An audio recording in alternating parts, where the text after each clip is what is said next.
بہنوں کے خون سے سرخ ہو چکی ہے۔ اللہ تعالیٰ سے اس کے حضور ہم سب دست بدعا ہیں کہ فلسطین کے عوام کو اور کشمیریوں کو ان کی آزادی کا حق ملے، تاکہ وہ ایک آزاد زندہ قوم کی طرح دنیا میں باقی اقوام کی طرح ترقی اور خوشحالی کی دوڑ میں آگے بڑھ سکیں۔ میرے بزرگوں، بھائی اور بہنوں، اپریل 2022 میں جب ہم نے اقتدار کی ذمہ داری سنبھالی تو اس وقت جو معاشی صورتحال تھی وہ آپ سب کے سامنے ہے۔ ہم نے پاکستان کو ڈیفالٹ ہونے سے بچا لیا اور اس کا سہرا میرے قائد میاں محمد نواز شریف اور 13 اتحادی جماعتوں کے زعماء کو جاتا ہے، جن میں جناب آصف علی زرداری صاحب، جناب بلاول بھٹو صاحب اور جناب مولانا فضل الرحمان صاحب اور تمام دیگر اکابرین۔ اللہ تعالیٰ کا لاکھ لاکھ شکر ہے کہ نہ صرف ہم نے وہ وعدہ نبھایا، آج پاکستان معاشی مشکلات سے آہستہ آہستہ نکل کر ترقی اور خوشحالی کے راستے پر گامزن ہو رہا ہے، لیکن یہ سفر نہ صرف مشکل ہے، نہ صرف طویل ہے، بلکہ حکومت کے اکابرین سے اور اشرافیہ سے قربانی کا تقاضا کرتا ہے۔ اور آج پوری قوم کی نظریں اس وقت حکومت پر جمی ہوئی ہیں کہ کس طریقے سے پاکستان کی یہ معاشی مشکلات کو ختم کر کے ہم پاکستان کے اندر خوشحالی کا انقلاب لے کر آئیں۔ اس کے لیے میں آپ کو، جب سے ہم نے دوبارہ 8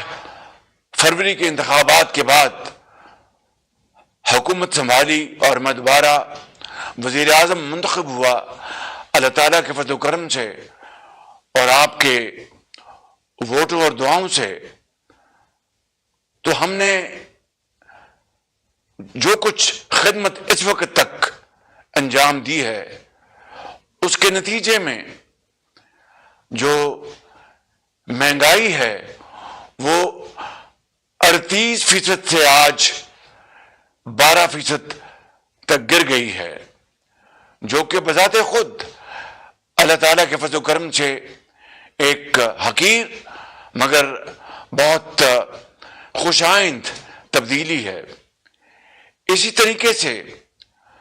جو قرضوں کے اوپر جو 22% جو انٹرسٹ ریٹ تھا وہ آج کم ہو کر 20% پہ آ گیا ہے۔ اس سے ملک کے اندر سرمایہ کاری کو فروغ ملے گا اور اس سے پاکستان کے جو قرضے ہیں ان کے حجم میں کمی آئے گی اور اس طرح ملک ترقی کے راستے پر تیزی سے گامزن ہوگا۔ یہ ہیں وہ پچھلے 3-3.5 مہینے کی جو حقیر کارکردگی، اور آج 100 دن ہماری حکومت کو پورے ہو چکے ہیں، اور ابھی آپ نے دیکھا کہ کل اللہ تعالیٰ کے فضل و کرم سے پیٹرول کی قیمتوں میں مزید کمی آئی ہے، تقریباً 10.5 روپے فی لیٹر عوام کو فائدہ پہنچا ہے، اور اسی طرح ڈیزل کی قیمت بھی تقریباً 2.5 روپے اس میں کمی آئی ہے، اور اس سے کیا ہوگا کہ مہنگائی سے پریشان عوام، ان کو کچھ ریلیف ملے گا، کچھ آسودگی حاصل ہوگی۔ اور میں سمجھتا ہوں کہ یہ ابھی ناکافی ہے۔ پچھلے 4 سال میں جو مہنگائی کا طوفان آیا، جس نے غریب گھرانوں میں ایک وقت کی روٹی کو حاصل کرنا ناممکن بنا دیا، اور عام آدمی، بیوہ اور یتیم، بنیادی جو ان کی ضروریات ہیں، ان کے لیے ان کو دن رات بہت تکلیف پہنچی۔ میں سمجھتا ہوں کہ یہ جو اشاریے ہیں، الحمدللہ اس سے نہ صرف آئندہ بھی مزید ریلیف اور آسودگی ملنے کی بڑی کبھی توقع ہے، بلکہ ہم انشاءاللہ محنت کریں گے تاکہ پاکستان کے اندر نہ صرف مہنگائی میں کمی آئے، نہ صرف کاروبار آگے بڑھے، نہ صرف سرمایہ کاری کو آگے بڑھایا جائے، بلکہ جو ہمارے ملک کے اندر انتہائی قابل، ذہین اور فطین کروڑوں بچے اور بچیاں ہیں، ان کو تعلیم مہیا کر کے جدید علوم سے واقفیت ان کو حاصل ہو، اور وہ محنت کے بل بوتے پر وہ اپنے پاؤں پہ کھڑے ہوں، اور بجائے اپنے خاندانوں کے اوپر بوجھ بنے بلکہ ان کا بوجھ بانٹیں۔ یہ ہے وہ معاشی سوچ، یہ ہے وہ فکر میاں محمد نواز شریف کی لیڈرشپ میں اور ہماری اتحادی جماعتوں کی مشترکہ کاوشوں کے نتیجے میں، جس سے کہ ہم اس سوچ کو آگے لے کے بڑھ رہے ہیں۔ میرے بزرگوں، بھائی اور بہنوں، میں سمجھتا ہوں کہ ماضی میں جھانک کر رونے دھونے سے کوئی فائدہ نہیں، مگر ماضی کے جھروکوں سے ہمیں ایک سبق حاصل کرنا چاہیے، اور وہ یہ ہے کہ ہم نے ماضی میں کیا کھویا، اور آئندہ ان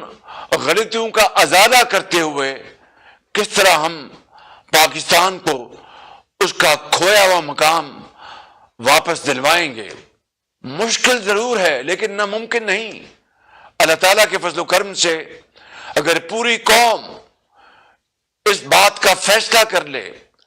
پوری قوم اس بات کا ایکا کر لے، اتحاد کر لے کہ ہم نے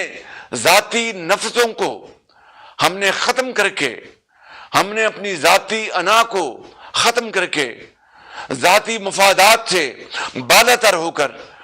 اگر ہم نے پاکستان کے غریب عوام کی خدمت کرنی ہے، تو میں آپ کو بلا خوف تردید یہ یقین دلا سکتا ہوں کہ بہت جلد وہ مقام آئے گا جس کا خواب حضرت قائد اعظم نے دیکھا تھا، جس کا خواب ان کروڑوں لوگوں نے دیکھا تھا جنہوں نے ہجرت کرتے وقت اپنے پیاروں کو گوایا، لاکھوں لوگ شہید ہوئے، اور آج حضرت قائد اعظم کے خواب کی تعبیر کے لیے ہم نہ صرف سنجیدہ ہیں، بلکہ میں پوری پاکستان کو اس بات کا یقین دلانا چاہتا ہوں، اور اس ذات باری تعالیٰ کو کہ جس کے قبضے میں ہماری جان ہے، کہ اگر ہم اس محنت کریں گے، اظہار اور قربانی کا جذبہ لے کر چلیں گے، تو کوئی مشکل ہمارے راستے میں رکاوٹ نہیں بنے گی۔ پہاڑ، دریا، سمندر کوئی ہمارے راستے کو روک نہیں سکے گا، مگر شرط یہ ہے کہ ہم صدق کے دل سے ہم فیصلہ کر لیں کہ ہم نے اس ملک کی تقدیر بدلنی ہے، محنت کرنی ہے، اور قربانی اور احسار کا بھرپور مظاہرہ کرنا ہے۔ اس کے لیے حکومت وقت یعنی میری حکومت کا فرض اولی ہے کہ ہم شاہانہ اخراجات کا خاتمہ کریں، ہم ایسے تمام اداروں کا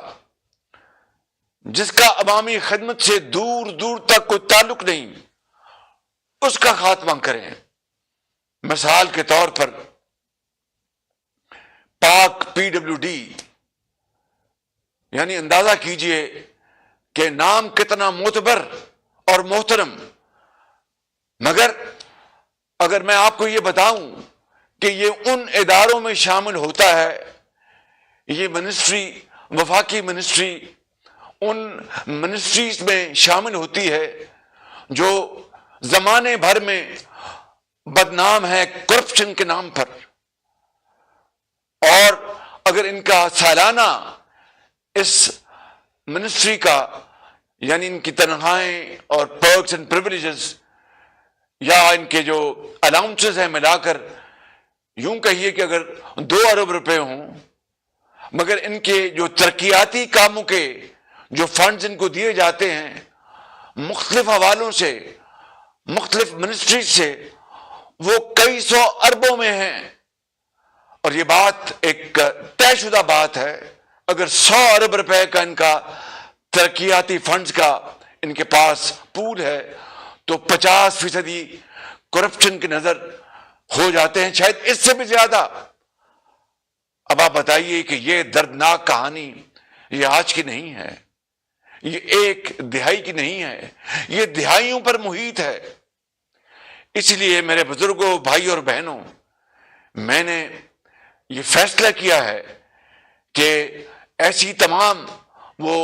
منسٹریز یا ادارے جو عوامی خدمت کے بجائے جو ایک قوم کے اوپر بوجھ بن چکے ہیں اور نہ صرف بے جا اخراجات بلکہ کرپشن کا منبع بن چکے ہیں، ان کا خاتمہ آج ناگزیر ہو چکا ہے۔ ان کو ختم کرنا آج میرا فرض اولی ہے، لہذا اس کے اوپر ایک منسٹریل کمیٹی بنا دی گئی۔